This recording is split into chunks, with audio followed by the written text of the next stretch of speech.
میں بھی بہت برے حالات میں سے گزر کر یہاں تک پہنچی ہوں۔ کہہ لیں کہ انتہائی غربت کے دن، انتہائی تنگ دستی کے دن، جہاں پر کچھ پانا ہو تو ظاہری بات ہے پھر کھونا بھی پڑتا ہے۔ تو آپ لوگ اپنے گھر کا نظام خود چلائیں، اور حالات ایسے ہوں کہ بالکل فاقوں تک کی نوبت ہو، گھنٹہ بیٹھ کے اللہ سے باتیں کرنا کہ یا اللہ میرا فلاں چیز لینے کو دل چاہتا ہے، میرے پاس اتنی رقم نہیں ہے، میرا فلاں چیز کھانے کو دل چاہتا ہے، میرے پاس اتنے پیسے نہیں ہیں۔ پورا دن فاقوں میں گزرا، لیکن آج میں آپ کی ملاقات کروا رہا ہوں ایک ایسی خاتون سے، یہ جہلم میں ہیں اور ان کی زندگی میں بہت ساری مشکلات آئیں۔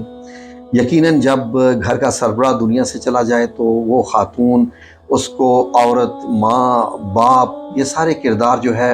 وہ نبھانے پڑتے ہیں۔ تو انہوں نے بھی یہ والے بہت سارے کردار نبھائے، اور شروع میں کیا کیا مشکلات آئیں اور کیسے انہوں نے ان تمام مشکلات کو ہینڈل کیا۔ ان سے جب میری بات ہوئی تو انہوں نے بتایا کہ میں خود وظائف کرتی تھی، اور وظائف بھی کسی ایک خاص وجہ سے شروع کیے تھے، اور ان کے ساتھ بھی ایک غیبی مدد والا ایک ایسا واقعہ ہوا کہ انہوں نے جب مجھے مختصراً بتایا تو میں نے ان سے ریکویسٹ کی کہ آپ کی مہربانی ہے کہ آپ ہمارے ناظرین کے لیے یہ واقعہ جو ہے وہ اپنی ہی زبانی بتائیں، تاکہ آپ لوگوں کو بھی یقین آئے کہ غیبی مدد آج بھی اللہ رب العزت کی طرف سے ہوتی ہے اور ہوتی رہتی ہے۔ تو ماشاءاللہ یہ اس وقت وہ تمام مشکلات سے نکل آئی ہیں، اور آپ بھی ایک ماشاءاللہ اسٹیبل زندگی گزار رہی ہیں، 4 بچے بھی ہیں، اور سارے گھر کے معاملات بھی چل رہے ہیں۔ گھر کے ساتھ ساتھ ان کا ایک اپنا جو ہے ایک بوتیک بھی ہے، ایک کپڑوں کی جو ہے وہ ریڈی میڈ کپڑوں کی، اور سینے والوں جو ہے وہ ٹیلرنگ کی شاپ بھی ہے ماشاءاللہ، اس کو بھی رن کرتی ہیں، اور بھی بہت سارے جو ہے وہ کام یہ ماشاءاللہ ساتھ کاریاں، جس میں جو ہے وہ تلاوت کرنا، نعت خوانی، مطلب جب بھی کوئی واقعہ، مطلب یہ ہے کہ کہیں پہ ضرورت پڑتی ہے، جیسے کہ ربیع اول آنے والا ہے تو عید میلاد النبی، میلاد شریف کی بہت ساری محفلیں ہوتی ہیں، تو وہاں پر یہ نعت خوانی کرتی ہیں۔ تو آئیے اب انہی سے پوچھتے ہیں جی کہ باقی کے سارے یہ معاملات خود ہی بتائیں کہ کیا کیا ہوا اور کس کس طریقے سے ان کو غیبی مدد ملی، اور یہ بھی ان سے پوچھنا چاہوں گا کہ کون کون سے وظائف انہوں نے کیے، تاکہ ہمارے ناظرین تک وہ وظائف پہنچیں اور آپ بھی اس طریقے سے کر سکیں۔ انشاءاللہ جیسا کہ شاہد بھائی نے کہا کہ میری زندگی میں بہت مشکلات آئیں، تو میرا یہ خیال ہے کہ دنیا میں ابھی تک کوئی ایسا انسان نہیں گزرا ہوگا کہ جس کی زندگی میں مشکلات نہ آئی ہوں۔ ہمارے پیارے نبی حضرت محمد صلی اللہ علیہ وآلہ وسلم،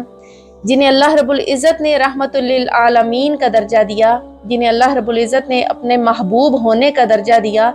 جن کی محبت میں اللہ رب العزت نے دونوں جہانوں کو بنا دیا، تو اگر ان کی زندگی آسان نہیں تھی تو میرا خیال ہے ہم عام لوگ، ہم کسی قابل نہیں کہ ہم اللہ رب العزت سے ہر وقت کی سہولیات طلب فرمائیں۔ لیکن ایک کوشش، اللہ رب العزت نے ہمیں موقع دیا، ہمارے دلوں کو ایمان کی روشنی سے منور کیا، اور اللہ کا کروڑ شکر ہے کہ اللہ رب العزت نے ہمیں اس چیز کی سمجھ عطا فرمائی۔ میں سب سے پہلے لوگوں سے کہا کرتی ہوں، کیونکہ میرا پڑھنے پڑھانے کا بھی سلسلہ ہے، میں تجوید کے ساتھ قرآن پاک پڑھاتی ہوں، تفسیر کے ساتھ پڑھاتی ہوں، تخفیم القرآن کے رمضان میں کورس کرتے ہیں ہم لوگ، اور اس کے علاوہ آن لائن بھی پڑھاتی ہوں۔ تو اس دوران میں بہت سارے بچوں کی مائیں، بہت ساری میری بہنیں، بہت سارے میرے سینئرز اور بہت سارے میرے جونیئرز جو ہیں وہ مجھ سے مختلف حوالوں سے وظائف مانگتے رہتے ہیں، مختلف حوالوں سے وہ اللہ کی کتاب کی رہنمائی مانگتے رہتے ہیں۔